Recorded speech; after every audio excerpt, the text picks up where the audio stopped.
నమస్కారం అండి, this is #you. వారం రోజులుగా ఒకే చర్చ జరుగుతుంది. ఆ చర్చకి పేరు కొలికపూడి శ్రీనివాసరావు. కొలికపూడి శ్రీనివాసరావు గురించి విననాలు ఉండరు. ఆయన గురించి ప్రత్యేకంగా చదవాల్సిన అవసరం కూడా లేదు. అమరావతి ఉద్యమం అప్పుడు 3 రాజధానులను జగన్మోహన్ రెడ్డి అనౌన్స్ చేసినప్పుడు అమరావతి రైతులకు తోడుగా ఉంటానని చెప్పి ముందుకొచ్చిన వాళ్ళలో కొలికపూడిది చాలా ప్రధాన వాయిస్, చాలా స్ట్రాంగ్ వాయిస్. డిఫరెంట్ వేరియేషన్స్లో మాట్లాడగలుగుతారు. ఇదంతా కాకుండా ఈయన పెద్ద స్ఫూర్తికర్త, ఈయన చదువుకున్న మేధావి. ఈయన ఈరోజు ఉద్యమాన్ని ముందుకు తీసుకెళ్తారు. న్యాయస్థానం టు దేవస్థానాన్ని కూడా నడిపించింది ఈయనే. కానీ రెండోసారి యాత్రలో ఫెయిల్ అయిన కొలికపూడికి మాత్రం అమరావతికి పెద్ద శ్రేయోభిలాషగా బ్రాండ్ పడినప్పుడు కొలికపూడి గతంలో ఎలాంటి మనిషి అనే విషయం కూడా ఆలోచించకుండా టీడీపీ పార్టీలోకి రేపే జాయిన్ అవుతాను, ఎల్లుండే జాయిన్ అవుతాను, నాకు పిలుపు వస్తుందని చెప్పి ఊహాజనితమైన మాటల్ని జనాల్లోకి వదిలి ఎట్టకేలకు తిరువూరు కాన్స్టిట్యువెన్సీలో సీట్ సంపాదించిన మేధావి. కొలికపూడి ఎంత ఆవేశపరుడు అని చెప్పుకోవడం కంటే ఎంత ఇల్లాజికల్ పర్సన్ అని చెప్పుకోవాలంటే, ఇల్లీగల్ కన్స్ట్రక్షన్స్ అని చెప్పుకుని ప్రతి ఒక్క దాన్ని కోర్ట్ ఆర్డర్స్ కోసం, గవర్నమెంట్ ఆర్డర్స్ కోసం వెయిట్ చేయకుండా ఫ్రస్ట్రేషన్లో ఆయనకైనా బుల్డోజర్ తీసుకొచ్చి కొట్టేసిన దాఖలాలు తిరువూరులో ప్రతి ఒక్కళ్ళు చూశారు. ఇదంతా కాకుండా కొలికపూడి నమ్మి చాలామంది ఉద్యమాన్ని ఇంత పైకి తీసుకెళ్తాడు, అంత పైకి తీసుకెళ్తాడు, ఇతను ఇంత గళం విప్పగలుగుతాడు, రైతులతో మద్దతుగా నుంచోగలుగుతాడు అని చెప్పి నమ్మి కోటాను కోట్లు అమరావతి ఉద్యమంకి డబ్బులు వేయగా దాంట్లో ఫండ్ మిస్మేనేజ్మెంట్ కూడా జరిగిందని చెప్పి చాలా ఆరోపణలు ఉన్నాయి ఇతని పైన. ఇవన్నీ పక్కన పెడితే కొలికపూడి పైన డిసిప్లినరీ కమిటీ కూర్చుని ఆఖరికి అతనికి సర్ది చెప్పే ప్రయత్నం కూడా చేశారు. టీడీపీలో పార్టీ గెలిచిన తర్వాత కొలికపూడి ఒక ఎమ్మెల్యేనా అంటే లేదు, ఒక సామాజిక వర్గానికి గ్రేట్ వాయిస్ కింద ఉంటాడు. ఇదంతా కాకుండా అసలు డబ్బులు అనేవి లేవు కొలికపూడి దగ్గర. కొలికపూడి దగ్గర రూపాయి లేనప్పుడు ప్రజల కోసం నుంచున్నాడు. ఇన్ఫ్యాక్ట్ అమరావతి ఉద్యమానికి కోటాను కోట్ల ఆస్తి పోగొట్టుకున్నాడు ఇంట్లో పార్టిసిపేట్ చేయడానికని ప్రతి ఒక్కళ్ళని నమ్మించారు. ఇదంతా కాకుండా దీనికి ముందు వైఎస్ జగన్మోహన్ రెడ్డికి సపోర్ట్గా ఉన్న కొలికలపూడికి సాక్షిలో కూర్చుని చేసిన డిబేట్లన్నీ క్లియర్గా క్లెవర్గా వాటన్నిటినీ తుడిపేయించి అసలు ఆ ట్రాక్ రికార్డ్ అనేది ఎక్కడా లేకుండా కొలికపూడి ఫ్రెష్ బ్రాండింగ్తో పొలిటికల్ ఎంట్రీ ఇవ్వటమే తన ఎజెండాగా పెట్టుకుని తిరువూరు నుంచి కంటెస్ట్ చేయడం కోసం టీడీపీలో జాయిన్ అయ్యాడు. Great, proper strategist. ఈ రకంగా చూసుకుంటే చంద్రబాబు నాయుడు గారిని రాజకీయ వ్యభిచారి అని కూడా అన్నాడు. ఇన్ని మాటలని మళ్ళీ అదే టీడీపీలోకి వచ్చి చంద్రబాబు నాయుడు గారి నాయకత్వం వర్తిల్లాలి, యువ నాయకుడు లోకేష్ గారు ముందుకెళ్ళాలి అని చెప్పి మొన్న ఒక ప్రధాన ఛానల్ డిస్కషన్లో కూడా డబ్బాలు కొడుతున్నాడు. కొలికపూడి చేసే స్టేట్మెంట్స్ కేసినేని చిన్ని గారిని ఉద్దేశించా, లేకపోతే తిరువూరులో అతని కోసం బావాని ముద్దుగా పిలుచుకున్న వ్యక్తి వేసిన డబ్బుల గురించా, లేకపోతే రైస్ స్మగ్లర్ దగ్గర తీసుకున్న పర్సంటేజ్ గురించా, లేకపోతే మరీ ప్రధానంగా వల్లభనేని గిరిబాబు గురించా?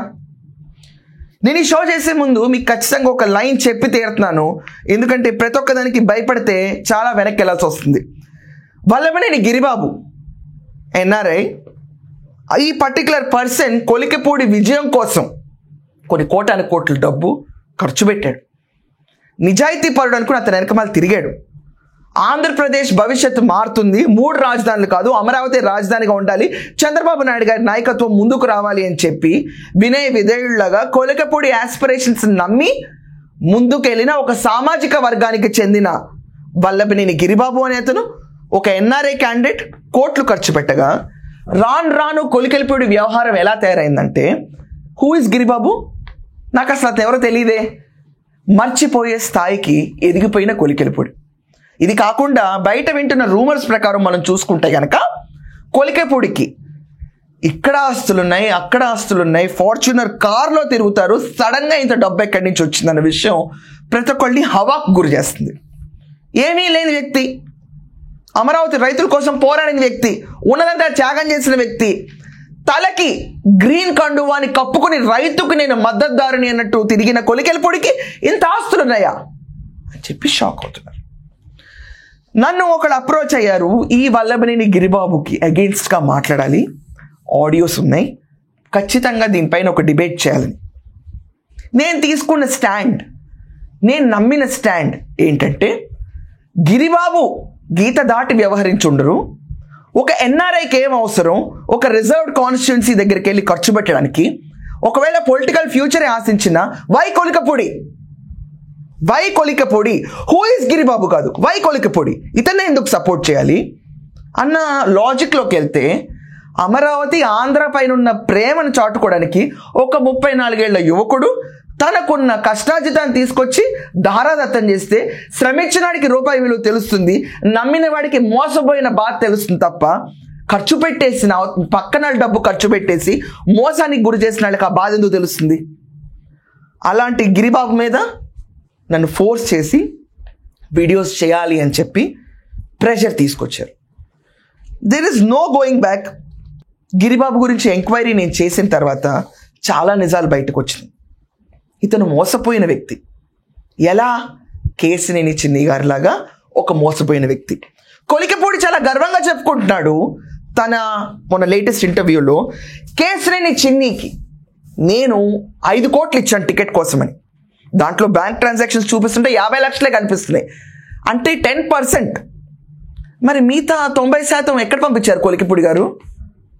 అండ్ ఒకవేళ మీ బ్యాంక్ ట్రాన్సాక్షన్స్ తీసి బయట పెట్టాల్సి వస్తే గనక చాలామంది అడుగుతున్న ప్రశ్న ఏంటంటే, కొలికపూడి గారి టోటల్ బ్యాంక్ అకౌంట్ స్టేట్మెంట్, వాళ్ళ wife total bank account statement పెడితే ఎంతమంది ఎన్ని డబ్బులు వేశారో ఆయన బ్యాంక్ అకౌంట్కి బయటపడుతున్న విషయాలు చాలామంది వెయిట్ చేస్తున్నారు. దానికి రెడీనా అయినా? కొలికపూడి అంటే ఒక నమ్మకం అనుకున్నారు. ఈరోజు అదే నమ్మకం సడలి పార్టీ పైన విషం చెంపడానికి రెడీ అయింది. కూటమే గెలవాలి, కూటమి తప్ప ఆప్షన్ లేదు ఆంధ్రప్రదేశ్ కానీ భుజాన్ని వేసుకునే కొలికపూడి ఈరోజు అదే పార్టీని కూకటి వేళ్లతో కదిలించడానికి రెడీ అవుతున్నాడు.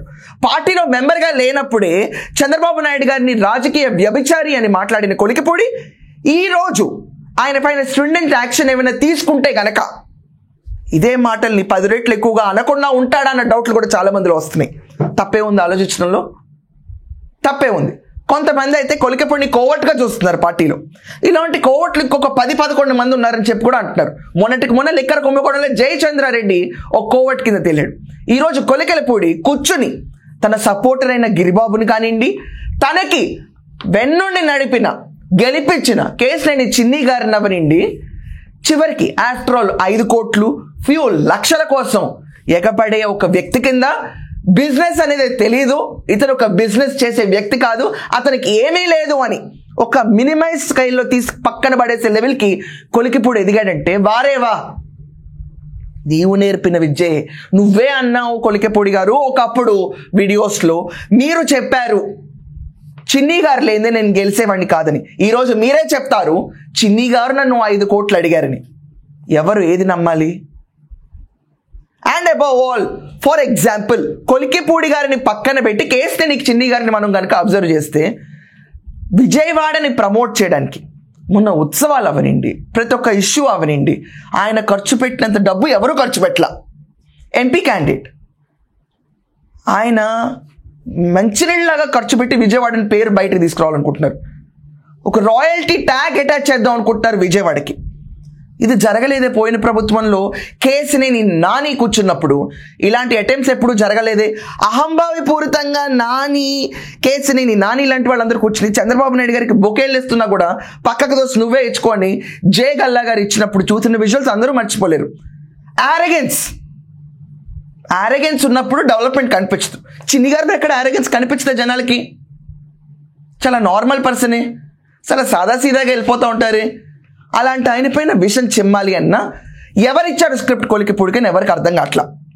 ఇది కాకుండా కొలికపూడి వారి ప్రధాన ఆరోపణలు మనం ఒకసారి చూసుకుంటే కనుక, పేదలకి బియ్యం స్మగ్లర్ నుంచి ప్రతి నెల 10 లక్షలు వసూలు చేస్తున్నారు అని కొలికపూడి గారి మీద వస్తున్న ఆరోపణలు ఇవి. మరి ఇవన్నీ నీకు తెలిసాల్సిందే కదా. పేదలకు ఇచ్చే బియ్యం దానిపైన స్మగ్లింగ్ మీద నెలకి 10 లక్షలు మామూలు అమౌంటా? ఇది చిన్న సాధారణమైన అమౌంటా? ఇది కాకుండా 16 వైన్ షాపుల నుంచి 8 లక్షలు, ఇక్కడే చూసుకుంటే 18 లక్షలు అయిపోయింది నెలసరి ఆదాయం. ఇదంతా కాకుండా ఇసుక గ్రావెల్ మాఫియా నుంచి 50 లక్షలు.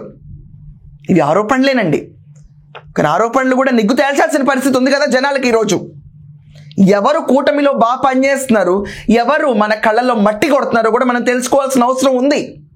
ఈరోజు కొలికెలపూడి గారి గురించి సోషల్ మీడియాలో చూస్తుంటే ఒక సర్పాని తలకి గ్రీన్ కలర్ కండువా కప్పితే కొలికెపూడి అన్న మీమ్స్ కూడా రన్ అవుతున్నాయి. మీరు చూసే ఉంటారు అందరూ. ఇది నేను కొత్త క్రియేట్ చేసిన మీమ్ అయితే కానే కాదు. పోస్టర్స్ డిస్ప్లే చేస్తున్నారు ప్రతి ఒక్కళ్ళు కూర్చుని. ఇలాంటి పోస్టర్స్ని ఆపాలంటే ఇతను చాలా సిన్సియర్ అని ప్రూవ్ చేసుకోవాల్సిన రెస్పాన్సిబిలిటీ కూడా నెత్తి మీద ఉంది. ఇదంతా కాకుండా ఎన్ఆర్జీఎస్ పనుల్లో కాంట్రాక్టర్ల నుంచి 5% వరకు కమిషన్లు తీసుకుంటున్నారని, ఎంప్లాయీస్ ట్రాన్స్ఫర్కి ఎన్నో లక్షలు వసూలు చేస్తున్నారని కూడా ఈయన పైన ఆరోపణలు ఉన్నాయి. ఇది కాకుండా సబ్స్టేషన్లో పోస్టులు ఒక్కొక్క దానికి లక్షల్లో వసూలు చేస్తున్నారని కూడా చూసుకున్నారు. ఇదంతా కాకుండా ఈయన పైన మహిళలు కంప్లైంట్ కూడా ఇచ్చారు, సూసైడ్ అటెంప్ట్ కూడా చేసుకున్నారు. ఈయన నన్ను వేధించాడు అన్న విషయం పైన దాని గురించి కూడా ఈ రోజు దాకా ఎక్కడ నిగ్గు తేల్చట్లా. ఒక మహిళ, ప్రధానంగా ఒక మహిళ, భారతదేశంలో ఎన్ని ఇన్స్టెన్సెస్ చూస్తున్నాం. సూసైడ్ అటెంప్ట్ దాకా వెళ్ళి ఒక మహిళ నన్ను కొలికెలపూడి గారు వేధించారు అన్న కేసు పైన విచారణ కంప్లీట్గా ఎందుకు చేయట్లా? ఇదే నార్మల్గా బయట తిరిగే ఎవరన్నా కూడా ఒకళ్ళ మహిళ పైన ఇలా బిహేవ్ చేస్తే వాళ్ళు హాయిగా తిరగలుగుతారా? లేదు. కొలికెలపూడి గారు అగ్ని పునీతుడు, నమ్ముతాను నేను ఈ విషయం పైన. అదన్నా తేల్చాలి కదా. ఎందుకు ఈ ఆరోపణలు పెండింగ్గా ఉంటున్నాయి ఈయన పైన? ఎందుచేతన? ఇదంతా కాకుండా కొలికెపూడి ఒక మేధావంతుల్లాగా దొంగ బియ్యం స్మగ్లింగ్ డబ్బుల్ని, ఆ విషయాన్ని చాలా క్లెవర్గా డైవర్ట్ చేస్తూ ఎంపీ గారే డబ్బులు తీసుకోమన్నారు, దొంగ బియ్యం డబ్బుల్ని, దాన్ని వైఎస్ఆర్సీపీ కౌన్సిలర్ని కొనటానికి వాడాము అని కూడా చెప్పాడు. పార్టీ లైన్ని చూస్తే కనుక ఎంపీని పార్టీని తీసుకొచ్చి అథపాతాళంలోకి తొక్కటానికి వేస్తున్న మొదటి మెట్టులాగా ప్రతి ఒక్కళ్ళు భావించారు. కొలికెపూడి చెప్పిన మాటలు మనం వింటే గనక, అంటే పేద జనాలకు అందే బియ్యంలో స్మగ్లింగ్ డబ్బుల్ని తీసుకోమన్నారు, తీసుకున్నాను. నువ్వు పట్టభద్రుడివి, నువ్వు మేధావివి, భావి భవిష్యత్తు రాణించే చాలా మంది మేధావులు తీర్చిదిద్దే ఇన్స్టిట్యూట్స్ నడిపావు, తీసుకోకూడదని నీకన్నా తెలియాలి కదా కొలికెపూడి గారు. ఈ ఆరోపణ చిన్ని గారి ముందు వేసే ముందు what about your individual standing? దీని గురించి ఎందుకు మీరు మాట్లాడరు? మీరు ఎంతసేపు 5 కోట్లు చిన్ని గారికి ఇచ్చారని మాట్లాడుతున్నారు. 3 ఏళ్ళ మీ బ్యాంక్ స్టేట్మెంట్ తీయచ్చు కదా ఒకసారి బయటికి. మీకోసం ఎన్ఆర్ఐ డబ్బులు ఇచ్చాము అని చెప్పి మొత్తుకుంటున్నారు, ఆ డబ్బులు తిరిగి రావట్లేదని మొత్తుకుంటున్నారు. మీరు తీసుకున్న డబ్బులు రిటర్నబుల్ బేసిస్తో తీసుకున్నారని చెప్తున్నారు. ఎవరికి ఏ సమాధానం చెప్పకుండా ప్లేట్ ఫిరాయించి ఇలా మాట్లాడడంలో అర్థం ఏంటి? ఇదంతా కాకుండా ఉట్టి కేసులేని చిన్ని గారి పైన మట్టి బురద ఒక్కటే కాదు, ప్రత్యర్థి పార్టీలో వైఎస్ఆర్సీపీ పార్టీలో ఉన్న కేసునేని నాని గారిని హీరో అని పొగట్టం. అరే వా, మనని గెలిపించిన చిన్ని గారేమో కనీసం బిజినెస్ కూడా చేయలేని, 5 లక్షలు 10 లక్షలు కూడా నోచుకోలేని వ్యక్తి, కానీ మొత్తం దివాళా తీశాడు అని వినికిడే వార్తల ప్రకారం నేను చెప్తున్న వార్త ఇది. కేసినేని నాని గారు మాత్రం హీరోలా కనిపించాడు. ఎలా నీకు హీరోలా కనిపించారు? జయదేవ్ గల్లా చివరికి పబ్లిక్ ఐలో కనిపిస్తున్నప్పుడు బొకే చంద్రబాబు నాయుడు గారికి ఇమ్మన్నప్పుడు నువ్వు ఇచ్చుకోపో అని చెప్పి ఇలా తోసేసినప్పుడు మీ పార్టీలో ఉన్న హెడ్ చంద్రబాబు నాయుడు గారిని అవమానించిన కేసినేని నాని నీకు హీరోలా కనిపించారా? What is your stand? Nani గారు హీరోలా కనిపిస్తే నాకు ఇంకొక విషయం అర్థం కాదు. వైసీపీ నాయకులతో మనం కలిసి చేస్తున్న మట్టి మైనింగ్ల గురించి, దీని గురించి వస్తున్న ఆరోపణలు ఏం మాట్లాడతారు కొలికెలపూడి గారు? ఇది చెప్పి తీరాలి కదా జనాలకి. మీ గురించి వస్తున్న ఆరోపణల మీదే ఫేస్ చేసి మాట్లాడుతున్నాయి ఇవాళ. కానీ మీ ఆరోపణలు ఫేస్ చేయలేని సిచ్యువేషన్లో కూర్చుని ఒకవేళ మీరు ఉండుంటే కనుక దాన్ని చిన్ని గారి పైన నెపం తోస్తే జనాలు పిచ్చోళ్ళ చూస్తా కూర్చోడానికి. చిన్ని గారికి విజయవాడ పేరు ముందుకు తీసుకెళ్ళడానికి డబ్బులు ఉన్నాయి, చిన్ని గారికి ఎమ్మెల్యేలు గెలిపించడానికి డబ్బులు ఉన్నాయి, చిన్ని గారికి కెపాసిటీ చాలా ఎక్కువ ఉంది. కానీ కొలికెలపూడి దగ్గరకు వచ్చేటప్పుడు మాత్రం డబ్బులు లేని మనిషి అయిపోతాడు చిన్ని గారు. ఇదేలా? కేసినేని నాని మాత్రం హీరో అవుతాడు. ఇదేలా? ఇది ఎలా జరుగుతుంది? ఇదంతా కాకుండా మనం చూసుకుంటే సజ్జలని పెద్దిరెడ్డిని వాటేసుకుని తిరగటం, వంగి వంగి నమస్కారాలు పెట్టడం చూసాం. ఎందుకు ఆ వినయ విధేయత? ఉద్యమంలో ఇంత వినయ విధేయత వాళ్ళ మీద మీరు చూపించలేదే. గెలిచాక ఎందుకు వస్తున్నాయి వినయ విధేయతలన్నీ? అర్థం కావా? సో కొలికెలపూడి గారు ఈయన గురించి మాట్లాడాలంటే చాలా రోజులు పడతాయి. ఆయనకి అప్పిచ్చిన వాళ్ళు, ఆయన నమ్మి డబ్బులు ఇచ్చిన వాళ్ళు, ఆయనని నమ్మి గెలిపిద్దాము, ఈయన గెలిస్తే మనం గెలిచినట్టే అనుకుని నమ్మిన ఒక సామాజిక వర్గానికి చెందిన వల్లభనేని గిరిబాబు లాంటి వాళ్ళు, కేశినేని చిన్ని గారు ఈ కొలికపూడి గారు గెలిస్తే న్యా గెలిపే అన్నట్టు కూర్చుని డబ్బులు స్పెండ్ చేసినందుకు తగిన శాస్త్రే జరిగింది అన్నట్టు బయట అందరూ అనుకుంటున్నారు. ఎందుకంటే మంచితనంగా ఉండకూడదు అన్న మాట మర్చిపోయి వ్యవహరించారు వీళ్ళిద్దరూ. ఖచ్చితంగా అతి మంచితనం ఎప్పుడు చెడే. ఆ పరిస్థితుల్లో ఈరోజు ఎగ్జాంపుల్స్గా చూడాలంటే వీళ్ళిద్దరు కనిపిస్తున్నారు. అండ్ కొలికపూడి గారి పైన టీడీపీ పార్టీ యాక్షన్ తీసుకుంటుందా, లేకపోతే తీసుకోకుండా ఇలాగే మళ్ళీ డిసిప్లినరీ కమిటీ ఇచ్చి వార్నింగ్ ఇచ్చి వదిలేస్తుందా? వదిలేస్తే ఇంకా కొలికపూడి గారు పైన ఉన్న ఆరోపణలు వాటిని కనీసం జనాలకు ఎక్స్ప్లెయిన్ చేస్తారా పార్టీ, కూటమి ప్రభుత్వం? లేకపోతే ఎక్స్ప్లెయిన్ చేయకుండా వదిలేసి అందరూ మంచోళ్ళని కళ్ళు మూసుకు కూర్చుంటారా? దీని గురించి మాత్రం ఖచ్చితంగా చంద్రబాబు నాయుడు గారు 1-to-1 మీటింగ్ అయ్యాకే ప్రతి ఒక్కరికి తెలుస్తుంది. ఒకవేళ పార్టీ కనుక స్టర్న్ యాక్షన్ తీసుకుంటే కొలికపూడి చెప్పే నెక్స్ట్ మాటలు చంద్రబాబు నాయుడు గారికి వ్యతిరేకంగా ఉంటాయా, కూటమికి వ్యతిరేకంగా ఉంటాయా, ఇంకా ఎంత బురద పడుతుందో ప్రతి ఒక్కళ్ళు వేచి చూడాలి. That's all for now. Thank you.